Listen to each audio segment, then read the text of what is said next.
చెప్పండి ఎవరు? ఓపీ అండి. అవునండి. బూతుల గోపి అంటారు మీరేనా? ఏంటండి? బూతుల గోపి అంటారు మీరేనా? ఏంటది? బూతుల గోపి అంటారు మీరేనా అంటున్నాను. అర్థం కాదు. ఏం గోపి? బూతుల గోపి. బైబిల్ గోపినా? నేనండి. బైబిల్ గోపి అంటే నేనేనండి. బైబిల్ గోపి అయితే నువ్వు బూతులు ఎందుకు ఆడతావు?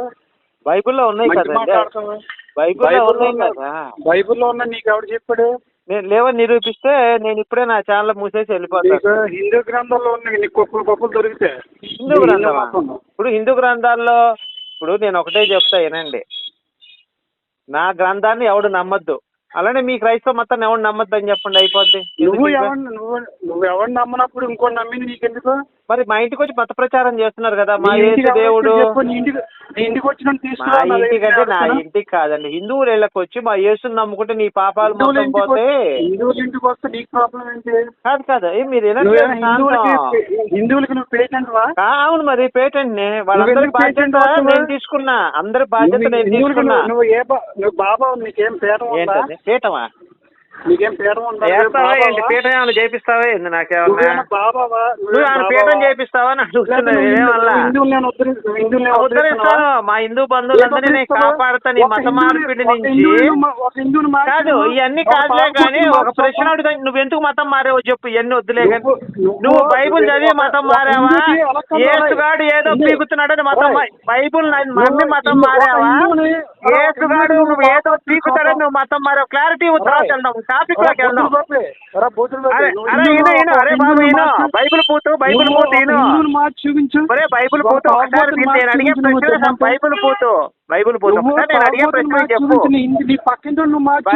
బైబుల్ పూతు పుస్తకం ఒకసారి నేను చెప్పేది విను. నా మాట ఏంటంటే అర్థమవుతుంది. నువ్వు బైబుల్ నమ్ముకొని మతం మారావా? ఏదో నీ ఇంట్లో మంచి జరిగిందని మతం మారావా? సత్యం అంటే ఏంటది? సత్యం అంటే దేవుడు రా. దేవుడు సత్యం. ఇంక మిగతా వాళ్ళు ఎవరు దేవుళ్ళు కాదా? దయ్యాలా? మరి మేరీ అనేది మొగుడుతో కాకుండా ఎవడో పరిశుద్ధాత్మ కడుపు చేయించుకున్నప్పుడు అది పతివ్రత ఎట్లా అయింది? బాబు అడిగిందని మేరీ మొగుడుతో కాకుండా వేరే ఎవరితో కడుపు చేయించుకుంది కదా పెళ్లికి ముందరే. పెళ్లికి ముందర కడుపు చేయించుకుంది లంజా అంటారు. మేమన్న మాట కాదు, ఇది యూదులే అన్నారు అన్నమాట. నేను అడిగిందని రాముడు కృష్ణుడు ఎలా పుట్టారా? ఎవరు పుట్టి అసలు రాముడు కృష్ణుడు దేవుడు అని నీకు ఎవరు చెప్పారు? రాముడు కృష్ణుడు దేవుడా? రాముడు దేవుడు అని ఎక్కడ? రాముడు దేవుడు అని ఎక్కడుందో చూపించు. చూపించా. అరే ఎవరికి రాముడు దేవుడు కృష్ణుడు దేవుడు అలా నమ్మకపోతే నరకంలోకి వెళ్తాం. వాళ్ళ రక్తం కాచారు ఎవరైనా చెప్పారా? సువార్తలు చెప్పారు రాముడు కృష్ణుడు గురించి ఎవరైనా? దేవుడు కాదన్నప్పుడు వాళ్ళ గురించి మనకెందుకు? మన ఏసఐ గురించి మాట్లాడుకుందాం మన ఇద్దరం. వాళ్ళ గురించి మనకు అనవసరం. ఇప్పుడు మేరీ నేను అదే అడుగుతా. Okay right. మేరీ పెళ్లికి ముందర గర్భవతైందా పెళ్లి కాకముందు గర్భవతి?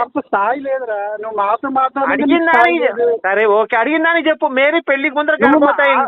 ముందు నీకు ఆ విషయం కావాలని ముందు మాత్రం మాట్లాడి. కాదు కాదు ఒక్క నిమిషం. నేను అడిగే ఒకటే ప్రశ్న అడుగుతున్నా. నేను ఒకటే ప్రశ్న అడుగుతున్నా. మేరీ పెళ్లికి ముందు గర్భవతి అయిందా పెళ్లి తర్వాత గర్భవతి అయిందా? నువ్వు డైరెక్ట్ సీఎం అని చూసేస్తావా? నేను అడిగింది ఏంటయ్యా? మేరీ పెళ్లికి ముందర గర్భవతి అయిందా పెళ్లి తర్వాత? నేను అడిగిన ప్రశ్న అది కాదు రే సన్నాసి. అడిగిందని చెప్ప. మేరీ పెళ్లి ఇప్పుడు మేరీ పెళ్లికి ముందర గర్భవతి అయిందా పెళ్లి తర్వాత గర్భవతి అయిందా? మా గురించి నువ్వు మాట్లాడరా? నీ గురించా? మా గురించి మాట్లాడే. నువ్వెవడు? నా పేరా? నా పేరు కావాలా నీకు? నేను నెక్కొచ్చి క్రైస్తవుని రా. నువ్వు క్రైస్తవుడు ఓకే. నేనే కాదనలేదు కదా. కాదురా బాబు. సరే నేను మనిషిని కాదు, నేను రాక్షసుడినే అనుకో. నేనేం అడిగాను? మేరీ గర్భవతి ఎప్పుడైంది పెళ్లి? పరిశుద్ధురాలా కాదా? నువ్వు నమ్మదు. నీకు ఎందుకురా? ఎందుకు నమ్మట్లా? నువ్వు చెప్తే నేను నమ్ముతాను. ఇప్పుడు నువ్వు నమ్ము. ఎందుకు నమ్మను బాబు? నువ్వు సువార్త చెప్పు.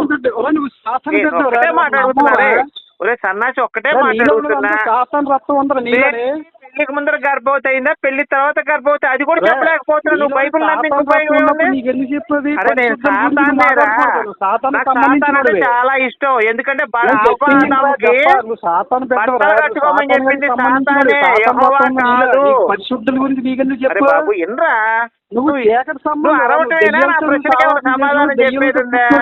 నేను సాతాన్నే ప్రేమిస్తాను, సాతాన్ అంటే ఇష్టం. ఎందుకంటే మనకి బట్టలు కట్టుకోమని చెప్పిందే మన సాతాను దేవుడు, మన బట్టలు కట్టుకోమని చెప్పి సాతాను దేవుడు. యెహోవా కాదు, బట్టలు కట్టుకోమని చెప్పింది మనకి యెహోవా కాదు. మా కాలు కడుగు వచ్చి అప్పుడు నీకు అర్హత వస్తుంది. నీ కాలు కడిగా కాలు కడుగు వచ్చి నీకు అర్హత వస్తుంది. క్రైస్తవులకి నువ్వు కాలు కడుగుతావా? కడుగు, నాకెందుకు? నువ్వు క్రైస్తవులు కాలు కడిగితే నా సోదరుడు నేను కడుగుతాను రా. నేను ఒకటే మాట చెబుతున్నా, నా పాదాలకి యేసయ్య వందనాలు. నీకేమైనా అభ్యంతరం ఉందా దీంట్లో?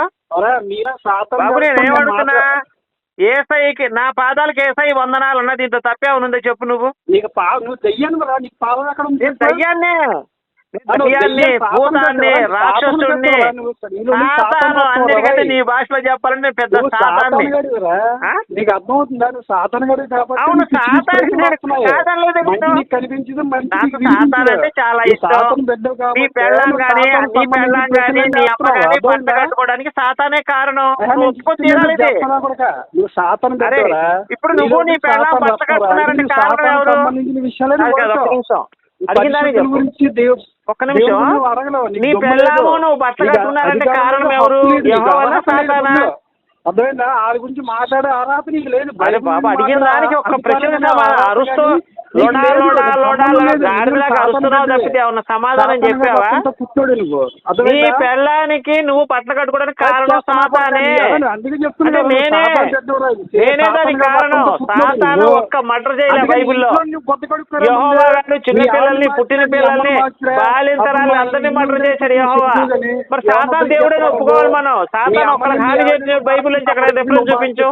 యెహోవా ఒకటి పిల్లల్ని తీసుకెళ్ళి ఇంకోటి దగ్గర పడుకోబెట్టాడు, వదిలి పూకులో